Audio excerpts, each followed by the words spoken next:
Okay, Martin Locke here, back with another video. So if you are a founder, you may have well done all the sales initially if you were doing a B2B sales process. If you weren't involved in sales, but you have a sales team, it can be really helpful to understand not only the metrics of good closing rates, but also just understand some of the key principles around sales. So whether you're involved in marketing or you have a marketing department, generating those leads and opportunities, or a BDM team, you want to know that the sales teams are maximizing the opportunities. So whether you work in sales or you manage sales, here are some key ideas around how to control a sale call and get the best outcome from a sales perspective. So the straight line, every call has a destination. Straight line this idea is essentially generated from The Wolf of Wall Street, if you've seen that film. I'm trying to get my chair set up here. And so in The Wolf of Wall Street, it's obviously dramatized as a film, but it's also true on a pretty wild and scandalous rock and roll life of Jordan Belfort. But whatever take his personal story out of it, and which he served time for, part of his journey was that he understood ideas around principles around taking anybody off the street and turn them into an excellent salesperson. And so certainly within his book, The Wolf of Wall Street, when I read it several years ago, from someone who's very visual, just the idea of the straight line strategy really appealed to me. And I'm someone who has a background in sales. I've kind of been through a lot of probably like classic ideas around the different steps and stages of a sales call, and they're still true, they're still valid. But this line of thinking in terms of the straight line strategy, I think really personally helped me better understand the control element of a sales call. So every sales call has kind of these components, which is the fact find, right? So you're trying to understand essentially who they are, what they're looking for, and really dig into, it's the pain point that you have to uncover.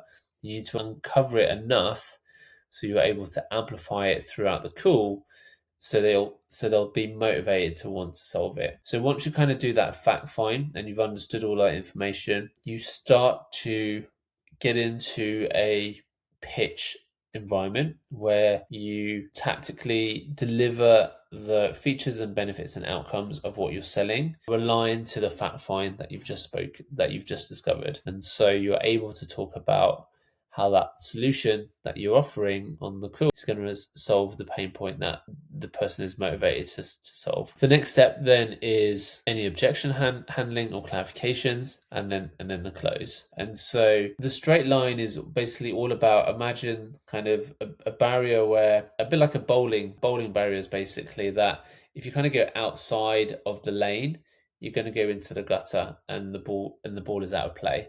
And so it's a little bit like that with a sales conversation, in that if you or they go off topic for too long and too wide, then if you are the salesperson, then the salesperson loses control of the conversation and you cannot recover it. You cannot go and take the bowling ball out of the gutter. You just have to watch it go away. And so one of the things, like the first part of the sales call, is rapport. And so this is a great example where, average salespeople get this horribly wrong, because they think building rapport means you spend an age talking about anything but the purpose of the call. And you couldn't be further from the truth.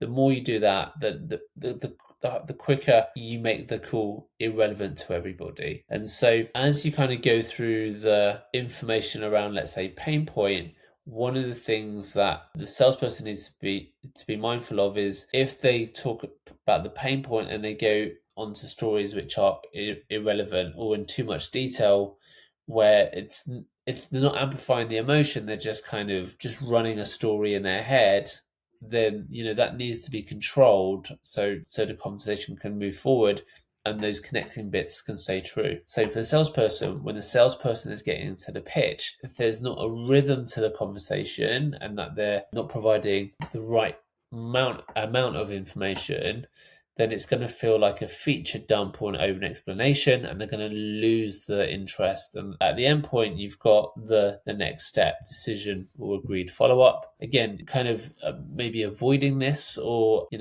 over explaining that all decisions are available and there's no time or no pressure. It's possible. There's lots of ways in which this can also just become a black box in terms of things not happening. So the salesperson's job is to keep the conversation moving along the line. It's not about controlling every sentence, but it is about continually bringing the person, well, both of them, towards the objective, which is to go through the stages of the opening, the rapport, the fact find, the pitch, the objections, and the decision. If the conversation moves outside of that process for too long, then it's the ball in the gutter, as the analogy. So rapport. And rapport isn't just at the beginning of the call. The rapport needs to be maintained throughout the call. So what do we mean by rapport? Let's maybe clarify that. So rapport is basically the connection, right? The rapport to kind of find the sweet spot where you can enjoy the conversation, essentially. And so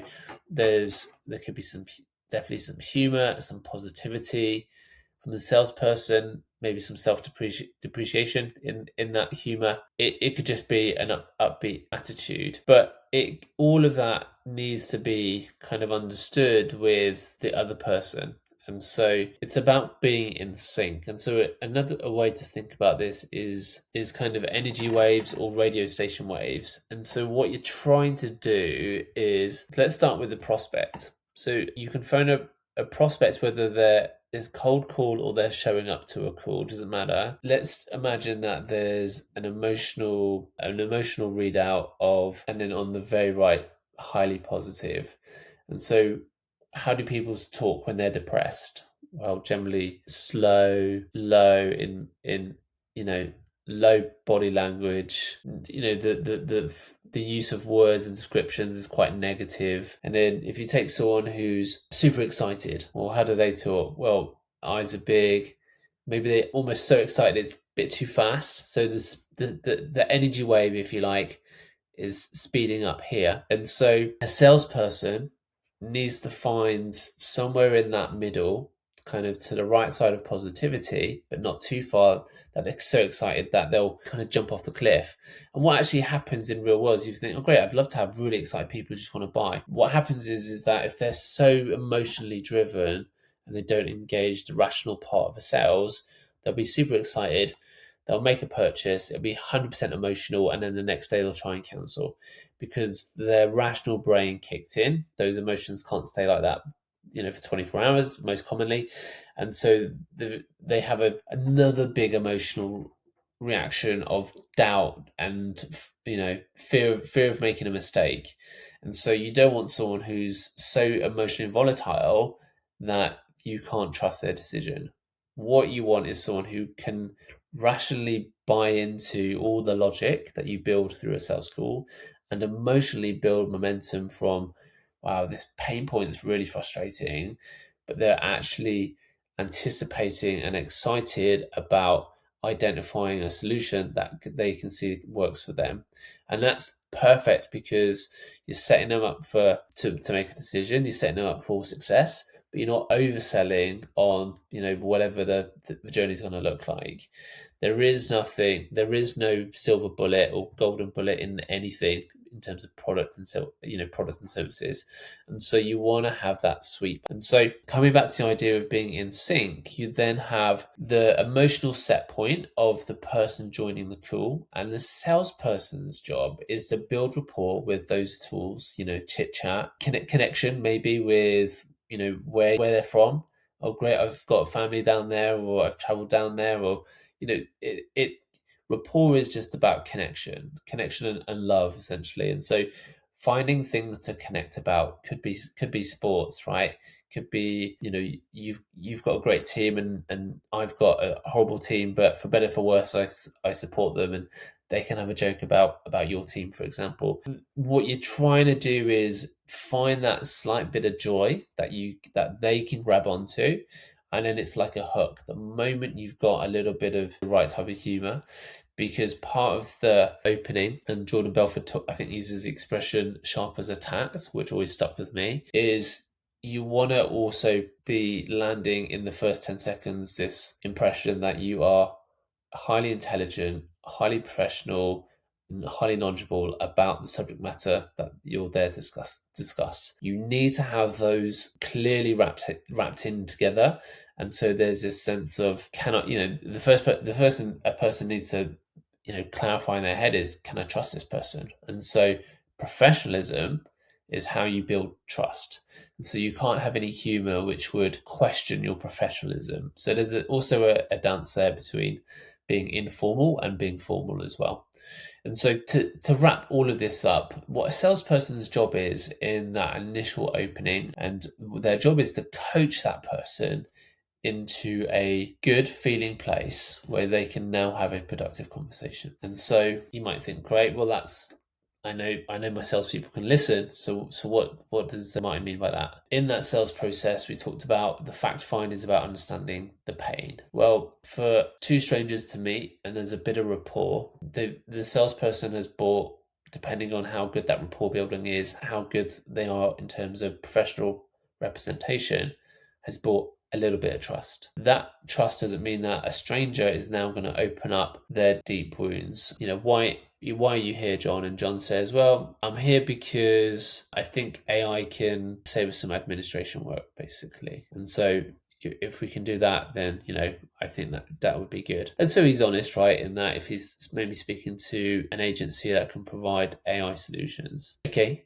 so, but does that have enough emotional drive for him to buy today? Absolutely not. So how does maybe not having automation, John, show up in your business? Well, actually, there's a lot that has to come through to me for Q. And so I'm busy on site and working with clients, and then it creates bottlenecks and delays, and sometimes that's actually impacted our core deliverables for our customers and clients. Oh, okay. So the root problem, so what you're saying, John, is that your actual customers are suffering because of the admin processes that you've got, and you're a bottleneck. And so you're looking hopefully for a way to automate that through an AI agency who could understand maybe the elements, or at least flag things which need attention. And John's like, yeah, that would be great.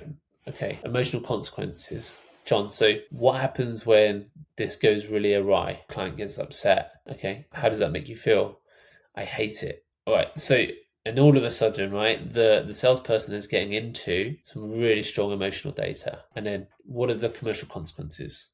This client could leave, this client could tell other people in our industry, etc. So just as an example, you can see that a conversation could easily stay, a salesperson could easily stay here and go, okay, great. You want to improve automation, you want to save some time. Yep, we can definitely help you save some time. The problem is that their reputation, personal and company, is at stake due to the errors. And this has got to a point where the founder or CEO, whoever's on the call, hates it, takes it personally, and they should, right, if they care about their business. And so that's a very powerful motivation to solve. And so if a salesperson listens long enough and understands the questions and get deeper into the iceberg, then what are the emotional triggers? What was the emotional language that was said?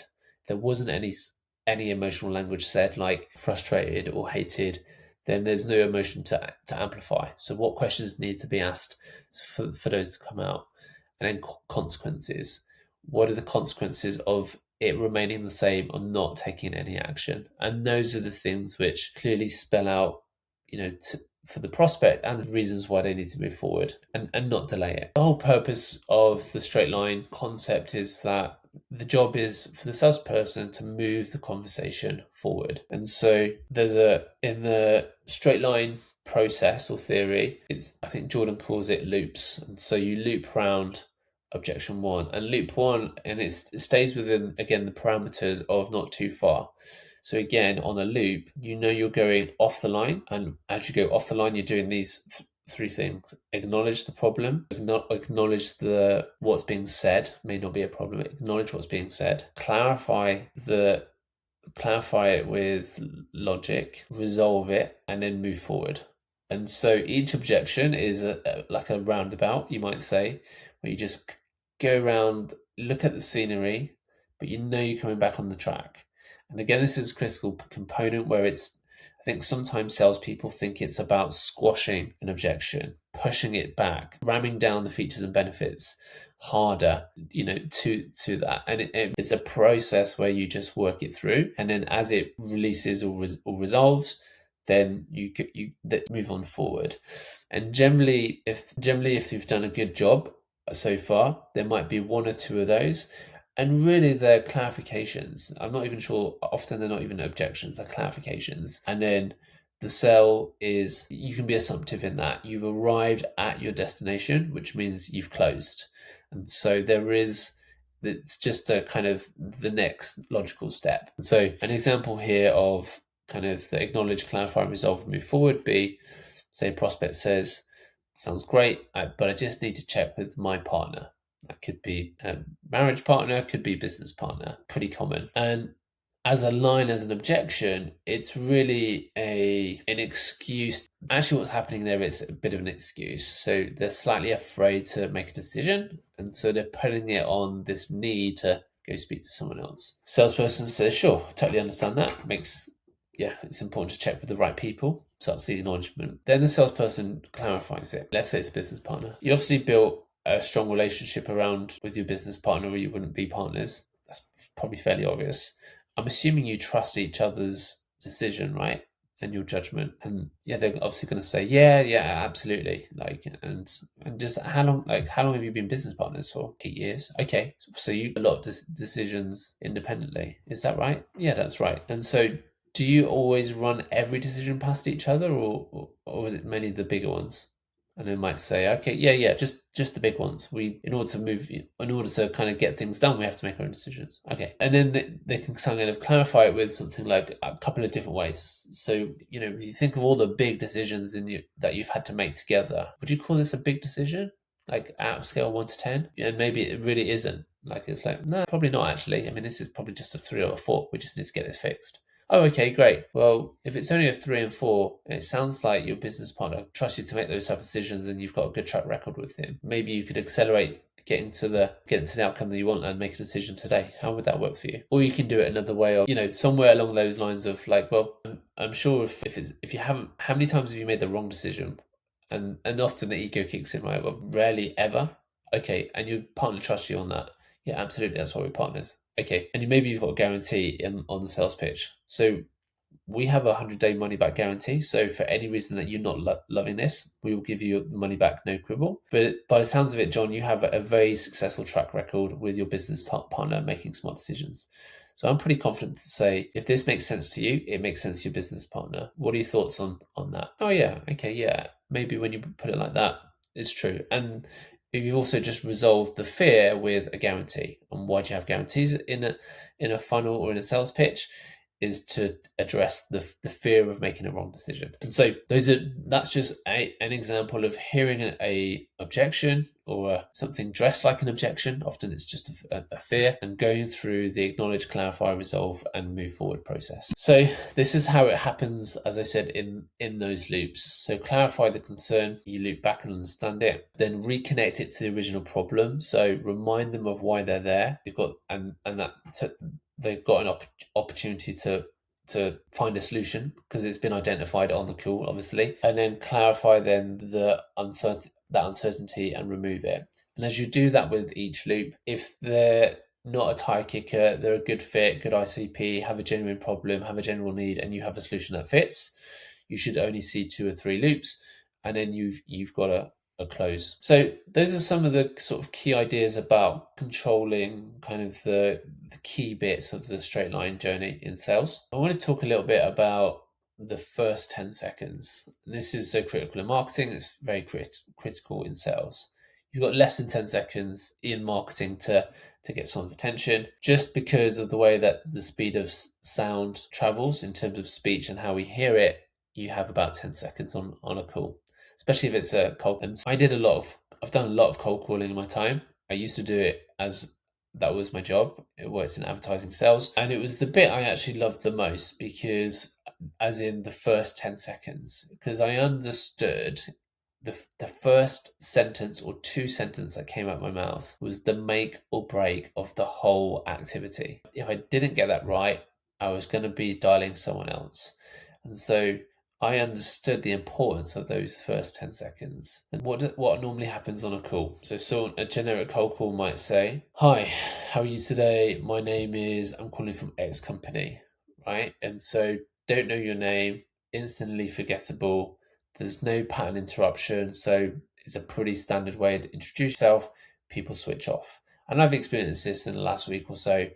People just say those, that type of line. I'm like, I don't know who you are. Don't know, your company doesn't mean anything to me. I've no idea where you're calling from a location point of view. So pattern interruption is this idea that you want to say something that the pattern of thought would be, oh no. So how do you interrupt that? There's a slight element of humor or shock. Again, coming back to those pillars of professionalism, you need to do it within the constraints of not losing professionalism. So one I've heard recently, which I quite like, is calling up a prospect saying, "John, I've got some bad news or some good news.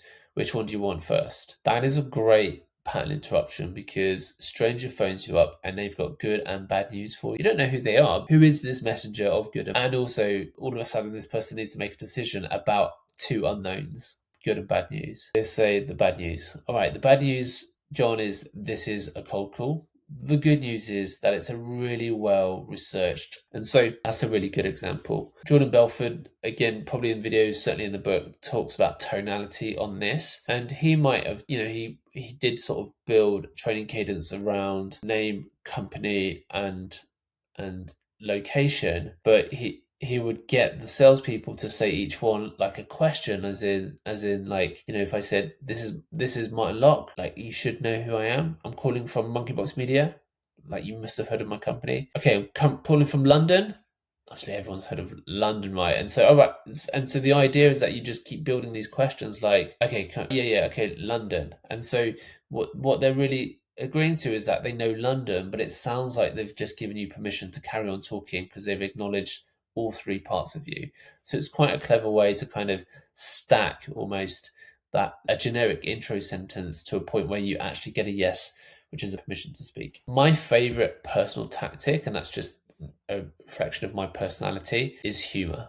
And so humor, I think, disarms people pretty quickly, especially if you think about pattern interruption. It's difficult for someone to be thinking negatively and laugh at the same time, basically. And so humor is a great tool. Again, the thing around humor is not everyone's humor is the same as yours humor. And actually, I kind of played on that a little bit where I was pretty good at having what you might call like out there exaggerated humor, but without, I think, losing that professional dynamism. And so the type of humor might be, I might phone up someone and say, "Hi, this is Martin Schofield. I'm calling from Ace Company. Great to speak with you. Sorry that my voice sounds like I've been smoking Marlboro Reds and it's only 10 a.m. I don't actually smoke." And so I've just got this kind of like, they've just picked up like, whoa, what's going on here? But it's kind of entertaining. And then I would then pivot into a professional question. And then normally just that clearly unscripted intro means that someone goes, "Sorry, what is," they might still do the "what is this call about?" And actually I'd be really well researched. And so I would actually make a genuine market observation, be very specific about the detail, and land an opportunity that's connected to a value, and add some time urgency, especially if it's, if I've got the decision maker or a gatekeeper. So, I can see from your website that you do X and Y. I want to let you know that my company does A and B, and we work for those, wondering if you're looking to maximize, and then etc. Connect the dots. We have this opportunity that's going out for, and then put an urgency and some criteria around that urgency. And so you can really play with humor. I'm just trying to think of what other, I can't actually obviously just recall things I said years ago in terms of humorous line, but the type of, and if they say their name first on pickup, so let's say, they say Jane Roberts at company X. "Jane, so good to speak with you. I've just wiggled my toes and I'm slightly worried because I can only feel 9 out of the 10. But I'm pretty sure I haven't lost any on my way to work today. But Jane, enough of my toes. This is Martin calling from da, da, da, da, da." And so just that kind of one sentence randomness about wiggling toes and whatever, Jane's just like, what?